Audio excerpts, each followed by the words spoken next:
नमस्कार मित्रांनो, मी शिव मोडकुते. भारतीय रेल्वेत ग्रुप डी पदाच्या 32,438 जागांसाठी मेगा भरती होणार आहे. तर यासाठी लागणारी शैक्षणिक पात्रता आणि वयाची अट काय असणार आहे ते या व्हिडिओमध्ये आपण पाहणार आहोत. त्यासाठी व्हिडिओ स्किप न करता पूर्ण पहा. चॅनलवर नवीन असाल तर चॅनलला सबस्क्राईब करून ठेवा. असेच नवनवीन व्हिडिओ तुम्हाला भेटत असतात. चला तर मग व्हिडिओ सुरू करूया.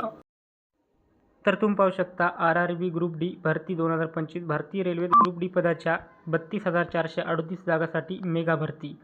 तर पहा, ग्रुप डी पदासाठी भारतीय रेल्वेमध्ये 32,438 जागांसाठी मेगा भरती होणार आहे. तर पहा पुढे, RRB भरती 2025. रेल्वे भरती मंडळाने RRB 23 जानेवारी रोजी विविध स्तर 1 पदाच्या भरतीसाठी अर्ज प्रक्रिया सुरू केली आहे. यावर्षी RRBचे 7व्या CPC वेतन मॅट्रिक्स स्तर 1 मध्ये तब्बल 32,438 पदे भरण्याचे उद्दिष्ट आहे. इच्छुक उमेदवार RRBच्या अधिकृत वेबसाईट rrbapply.gov.in वर अर्ज करू शकतात. पहा, यामध्ये RRB ग्रुप डी विषयी सविस्तर माहिती सांगितलेली आहे. तर पहा, ही जी पदे आहे तर 7व्या CBC वेतन मॅट्रिक्स स्तर 1 मध्ये ही एवढी पदे दिलेली आहेत. तर ही रिक्त पदे आहेत. तर या पदासाठी इच्छुक उमेदवार असतील तर अशा उमेदवारांनी अधिकृत वेबसाईटवर rrbapply.gov.in वर अर्ज करून तुम्ही तुमचा फॉर्म इथे अप्लाय करू शकता. तर पुढे पहा, पदाचे नाव. ग्रुप डी अंतर्गत दिले जाणारे पदे पहा: असिस्टंट्स, पॉईंट्समॅन, ट्रॅकमॅन अँड ट्रॅक मेंटेनर. एवढे पदे हे ग्रुप डी अंतर्गत घेतले जाणार आहेत.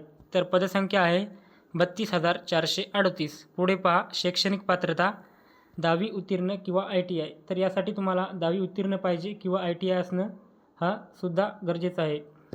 तर पुढे पहा, वयाची अट 1 जानेवारी 2025 रोजी 18 ते 36 वर्ष, SC ST 5 वर्ष सूट, OBC 3 वर्ष सूट. तर पहा, 1 जानेवारी 2025 रोजीपर्यंत तुमचे वय कमीत कमी 18 आणि जास्तीत जास्त 36 वर्ष असायला पाहिजे. SC ST साठी 5 वर्ष सूट यामध्ये दिलेली आहे. OBC साठी 3 वर्ष सूट दिलेली आहे. तर पुढे पहा, नोकरी ठिकाण. नोकरी ठिकाण संपूर्ण भारतात तुम्ही कुठेही नोकरी करू शकता. फी पहा, general OBC EWS ₹500, SC ST XSM translator EBC महिला 250. तर पहा, जनरल OBC साठी या ठिकाणी फी ₹500 ठेवलेली आहे आणि ट्रान्झिट EBC महिलेसाठी ₹250 फी या ठिकाणी ठेवलेली आहे. तर पहा पुढे, ऑनलाईन अर्ज करण्याची शेवटची तारीख 22 फेब्रुवारी 2025 आहे. तर तुम्हाला अर्ज करायचा असेल तर 22 फेब्रुवारी 2025 तुम्ही अर्ज करू शकता. तर पहा, अशा प्रकारची महत्त्वाची माहिती होती. माहिती आवडल्यास नक्की चॅनलला सबस्क्राईब करा. धन्यवाद.